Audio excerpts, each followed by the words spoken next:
कैसे मतलब, तो इस वीडियो में स्टार्ट करेंगे next part of electromagnetic induction. और मैंने जे की अपडेट्स और स्टडी मटेरियल प्रोवाइड करने के लिए एक टेलीग्राम चैनल बना रखा है, जिसका डिस्क्रिप्शन में आपको लिंक मिल जाएगा, तो उसको ज्वाइन करना मत भूलना। So now we start our next part of electromagnetic induction. अगले टॉपिक का नाम है सेल्फ इंडक्टेंस। क्या नाम है? Self inductance. अब ये क्या चीज है ना? यहां पे सबसे पहले मैं एक कॉइल ले रहा हूं, है यहां पे मैं एक कॉइल ले रहा हूं, मान लो, ठीक है। मैंने एक कॉइल ली जिसके अंदर से मैंने आई करंट पास करा दिया। कितनी बार समझ आती है? हाँ, अगर मैंने इसमें से आई करंट पास करवा दिया तो सेल्फ इंडक्टेंस के हिसाब से ये एक फिनोमिना है। यहां पे इसकी वजह से अगर मान लो ये आई को मैं चेंज करूंगा, तो ये कह रही है कि इसके अंदर एक इंड्यूस्ड करंट बनेगा। इस आई को मैं चेंज करूं तो इसमें एक इंड्यूस्ड करंट बनेगा, खुद ही के करंट से एक और करंट बनेगा। मान लो इसको मैं बढ़ाऊं या घटाऊं, इंक्रीज और डिक्रीज, इसको मैं इंक्रीज कर रहा हूं डिक्रीज कर रहा हूं, तो उसके हिसाब से यहां पे आई इंड्यूस्ड बनेगा। अब हमारे पास सेम ही कॉइल के करंट से सेम ही कॉइल में करंट बन रहा है, सेम ही कॉइल के करंट से सेम ही कॉइल में करंट बन रहा है, इंड्यूस हो रहा है, तो उसकी वजह से हम इसे बुलाते हैं सेल्फ इंडक्टेंस। अभी थोड़ी देर में जब हम पढ़ेंगे तब हम कॉइल दो अलग अलग लेंगे, वो होगी म्यूचुअल इंडक्टेंस, ये है सेल्फ इंडक्टेंस, क्योंकि यहां पे सिर्फ एक ही कॉइल है। ठीक है, कितनी बात समझ में आती है? ठीक है। अब कैसे बनेगा करंट? मान लो आई को मैंने इंक्रीज कर दिया, आई को मैंने कर दिया इंक्रीज, तो कैसे बनेगा? अब आई को इंक्रीज कर दिया तो हमारे पास करंट आई इस तरफ इंड्यूस होएगा। क्यों? लेंज लॉ क्या कहता है?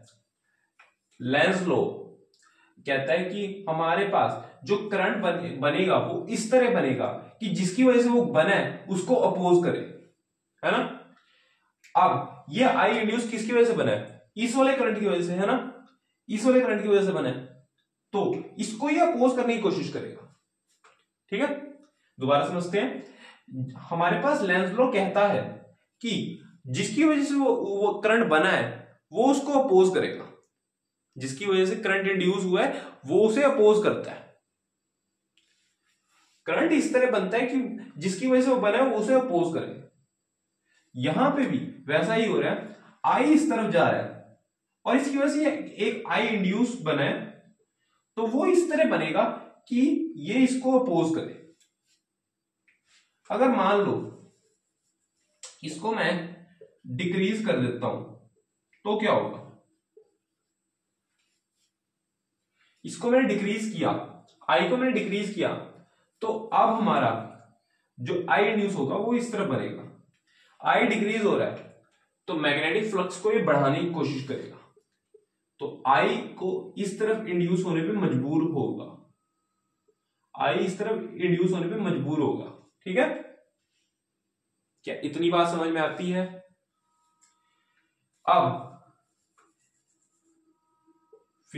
हम थोड़ी मैथमेटिक्स को देख लेते हैं सेल्फ इंडक्टेंस की। यहां पे हमारे पास phi S is directly proportional to ये वाला करंट। तो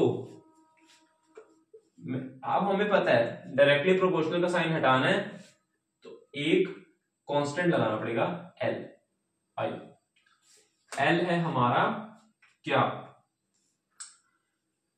coefficient of self inductance, coefficient of self inductance.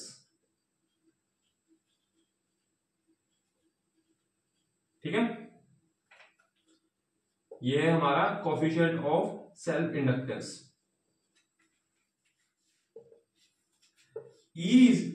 Equal to D phi by D T. EMF होता है rate of change of flux, ठीक है, ये होता है। फाई को जरा इधर रखो, ये आ जाएगा D L I D T. L तो कॉन्स्टेंट है, ये आ जाएगा D I by D T into L. तो यहां से आ रहा है L D I by D T, ठीक है। ये आपने नोट किया होगा। यहां पे एक बढ़िया सवाल आता है, देखो क्वेश्चन है, ये क्वेश्चन आता है, मान लो ये हमारे पास इंडक्टर है, अभी तक मैंने नाम ले लिया था, लेकिन इस वाली चीज को हम इंडक्टर कहते हैं। इसमें से एक आई करंट जा रहा है। अच्छा, एक और चीज, इंडक्टेंस के हमारे पास यूनिट्स होते हैं एल, सॉरी ये इंडक्टेंस तो एल होता है, हाँ एल को, या म्यूचुअल इंडक्टेंस में हम उसे एम से डिनोट करते हैं, तो इसकी यूनिट्स होती है एच, जो होता है हेनरी, ठीक है। देखो एक बार,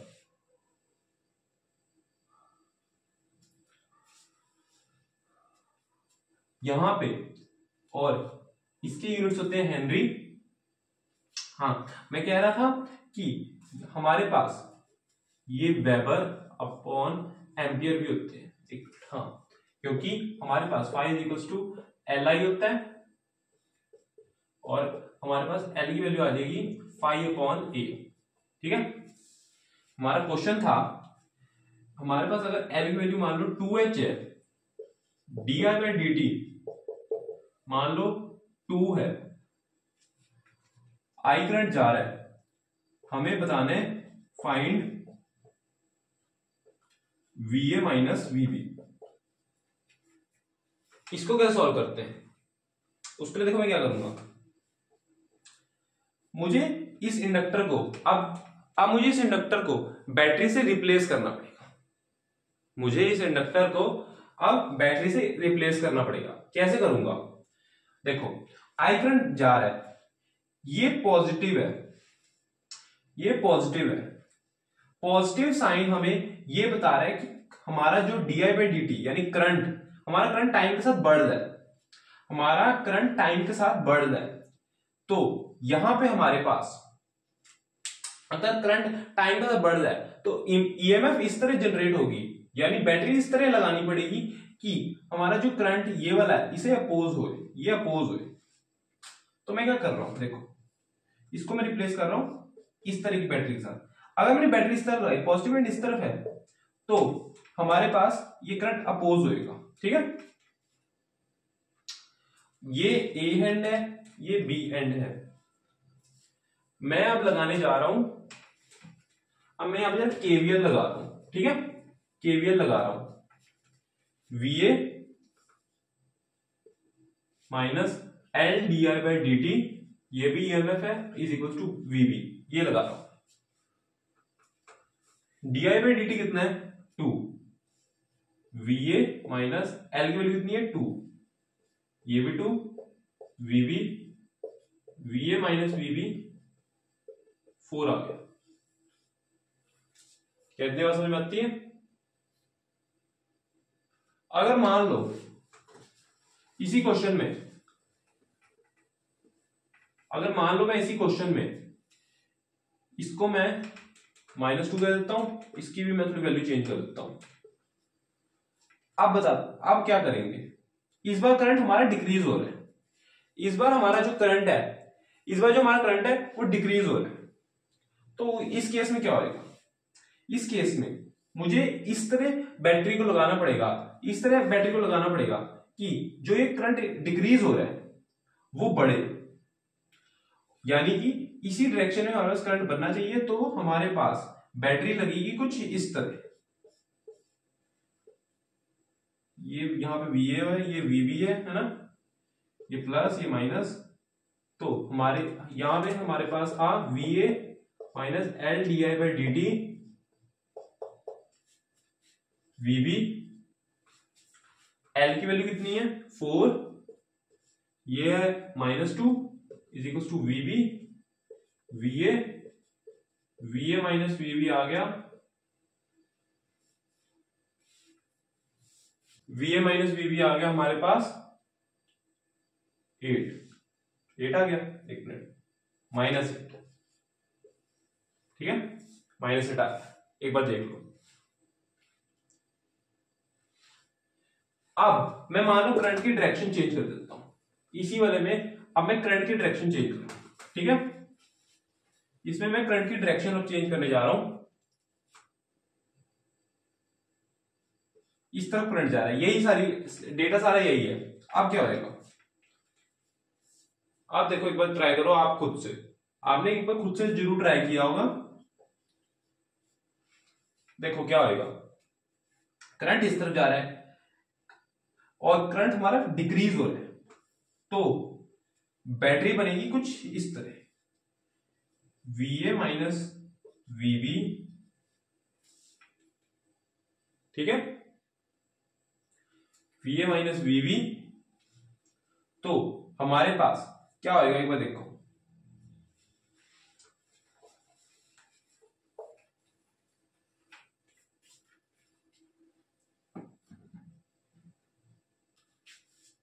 आपने जरूर खुद से ट्राई किया होगा।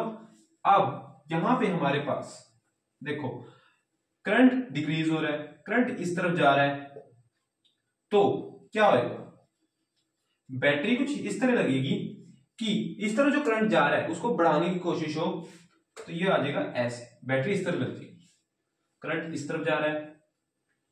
अब बैटरी उल्टी हो गई है, तो ये आ जाएगा VA minus plus L di/dt,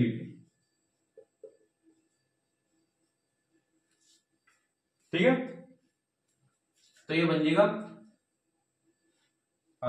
VA minus VB minus L di/dt, ये आ जाएगा माइनस L की वैल्यू कितनी है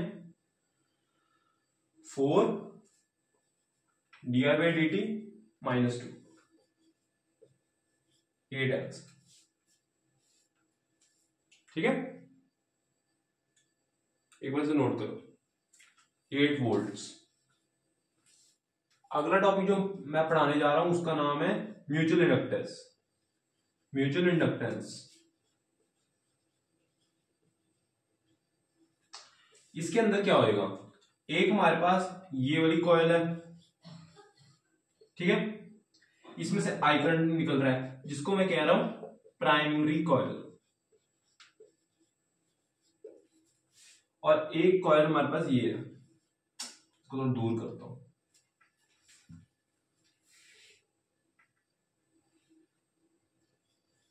ठीक है। इस आई करंट की वजह से इसके अंदर से एक मैग्नेटिक फील्ड निकल रही होगी, है ना,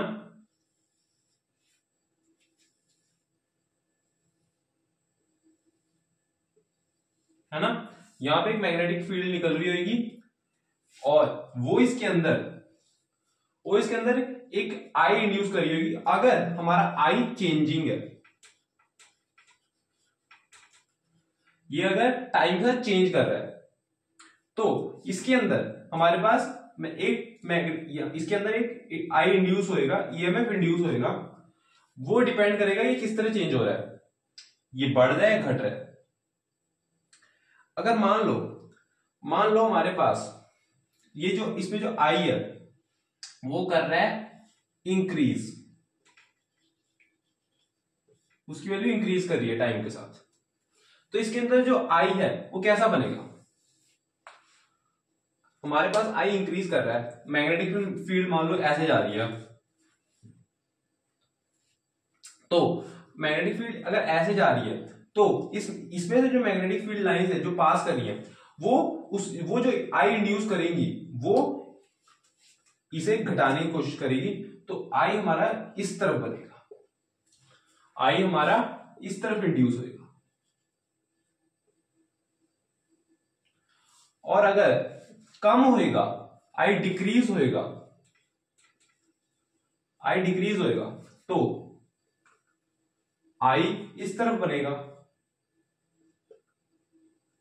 आई इस तरफ इंड्यूस होएगा, ठीक है। अब जरा देखो एक बार इसके फॉर्मूले,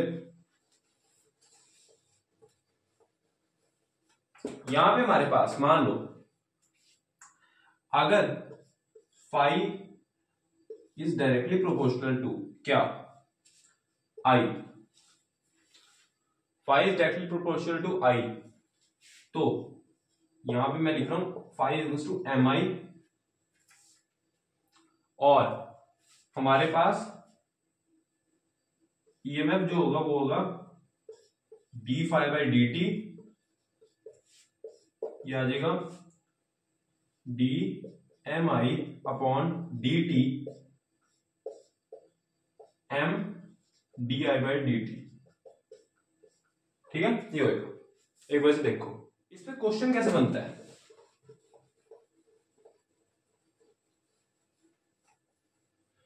इस पे क्वेश्चन बनता है, मान लो हमारे पास एक ये लूप है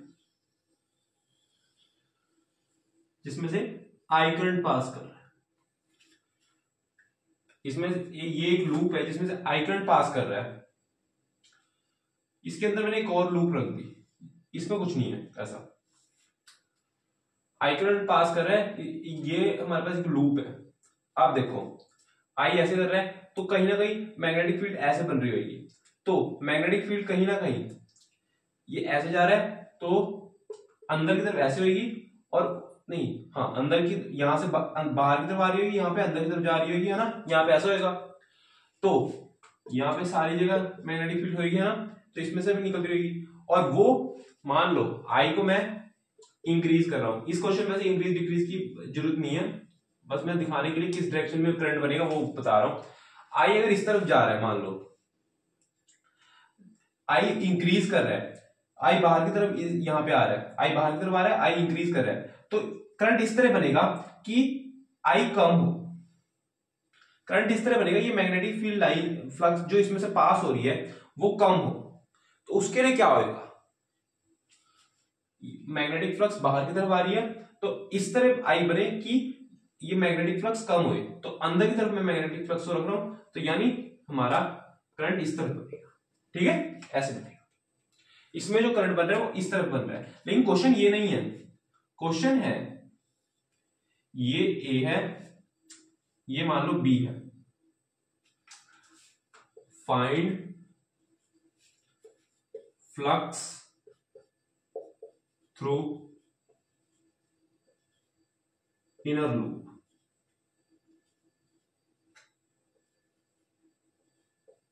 एक बार से ट्राई करो, क्वेश्चन ये है,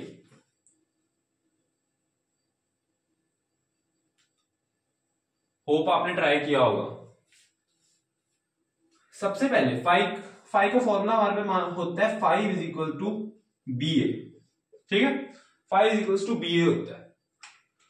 बी कौन सा होगा, बी किसकी वजह से अब बन रहा है, इसकी वजह से, बाहर वाली लूप की वजह से, तो बी की वैल्यू मेरे पास यहां पे क्या होगी, अच्छा सर्कुलर लूप की वजह से, सर्कुलर लूप की वजह से हमारे पास मैग्नेटिक फील्ड का फॉर्मूला हमने क्या देखा है, mu not I upon radius, कौन रेडियस कितना है ए, क्या यही होगा, यही होगा।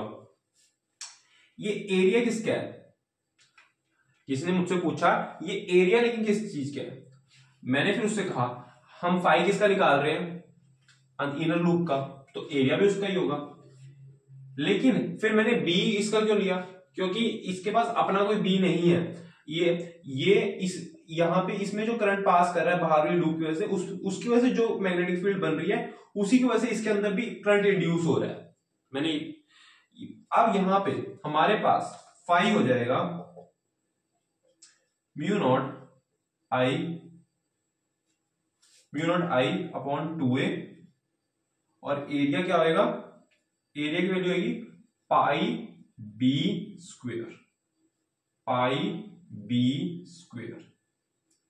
तो फाई की वैल्यू, तो यहां से फाई आ रहा है mu not I pi B square upon 2a।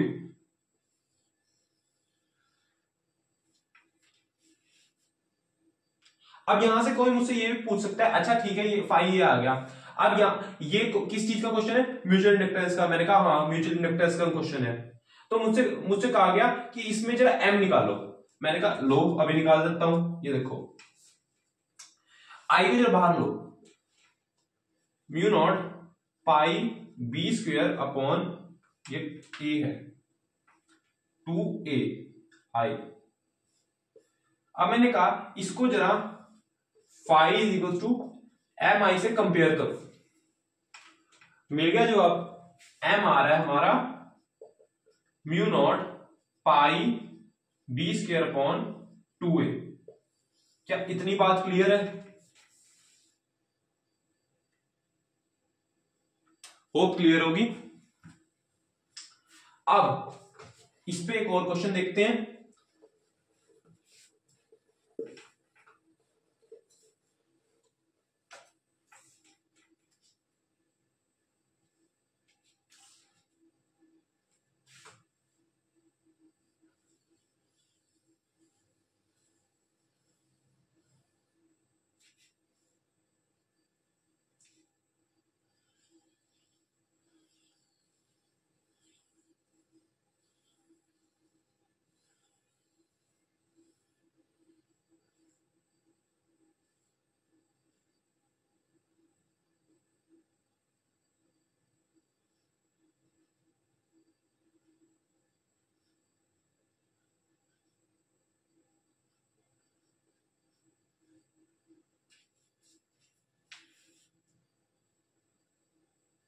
ये हमारे पास एक क्वेश्चन है जिसके अंदर मैंने एक कॉयल, दो कॉइल्स रखी हुई हैं।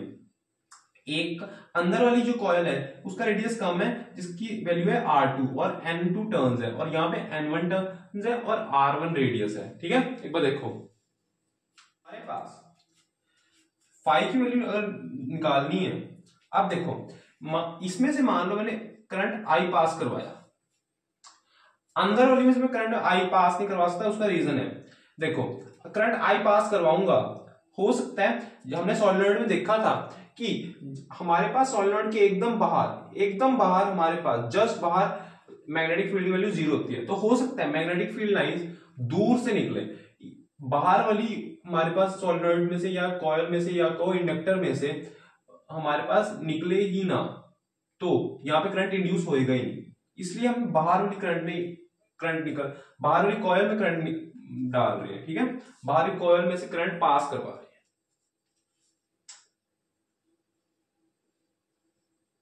फाई इक्वल्स टू बी ए।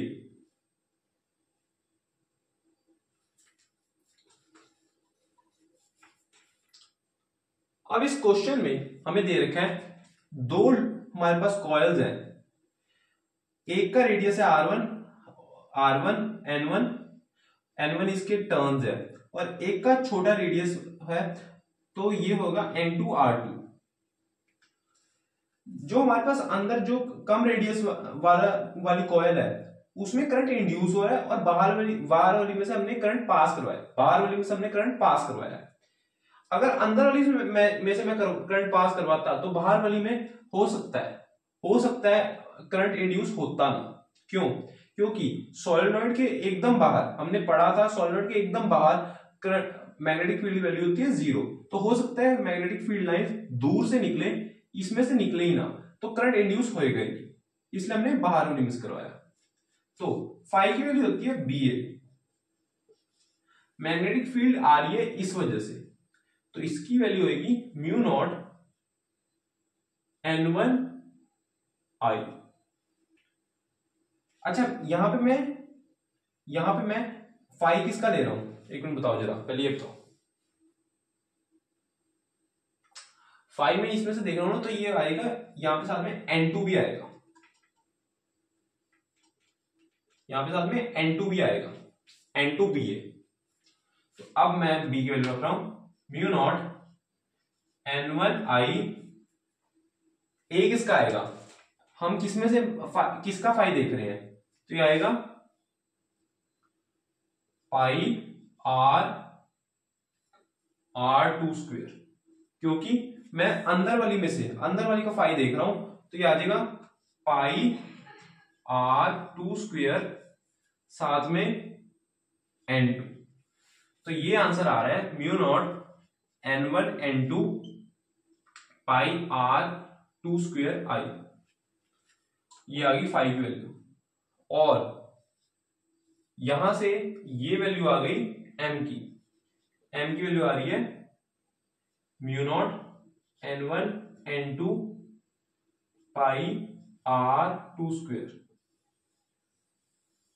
ये म्यू नॉट n1 n2 पाई r2 स्क्वायर। एक बार देखो इसे। इसी के साथ हमारा चैप्टर इलेक्ट्रोमैग्नेटिक इंडक्शन खत्म होता है। अगली वीडियो में हम अल्टरनेटिंग करंट को शुरू करेंगे। होप सो इस वीडियो में आपको चीजें क्लियर होंगी, कॉन्सेप्ट्स क्लियर होंगे। वीडियो अच्छी लगी तो वीडियो को लाइक कर दो, चैनल को सब्सक्राइब कर दो। Okay, thank you.